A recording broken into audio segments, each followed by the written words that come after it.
Талаштуу мыйзам долбоорунун айланасында коомдук сын пикир курчуган маалда президент аны кароо мөөнөтүн узартканын жарандык коом кош колдоп кабыл алды. Кыргыз Республикасы өнүгүп келаткан өлкө болгондуктан Орусия өлкөсүнүн дагы өзгөчө биз көз карандылыгы бар. Ошондуктан эң башынан алар өлкөсүндө кылып жаткан өзгөчө бир саясий климатты бизге дагы акырындап келип атат да. Сапаттуу эмес, өлкөнүн келечегине опурталдуу болгон мыйзамдарды киргизбешибиз керек.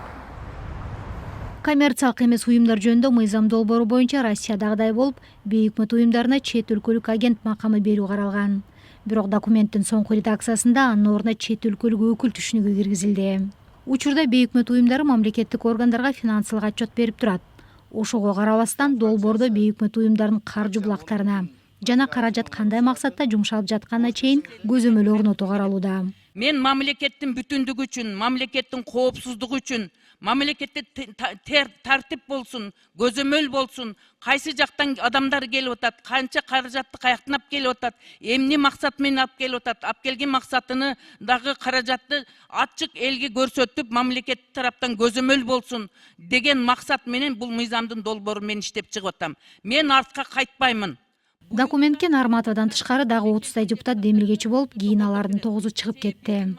Бул мыйзам долбоору бейөкмөт уюмдарга көзөмөлдү ашкере күчөтөт деп сынга кабылды. Андагы ашыкча чектөөлөр, укук коргоо органдарына бөрк алдаса баш алууга шылтоо болчу нормалар киргени активисттерди кооптондуруп жатат. Акча туура жумшалган эмес, же болбосо отчет убагында тапшырылган эмес, жардам алгандар ачыкталган эмес, акча булак ачыкталган эмес деген эми чындап доомат кылгысы келсе, чындап кылмыш иш козгогусу келсе, любой организацияга табылат алчы. Ошондо үчүнчү тарап деген бул жаңы түшүнүк ошол мыйзамдын ичине кирип атат азырчы. 10 жылга чейин кылмыш жоопкерчилигине тартылат, камалат деген.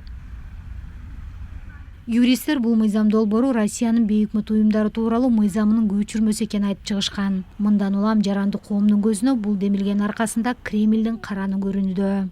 Кыргызстанда 17 миңден ашык ар кандай бейөкмөт уюмдар катталган.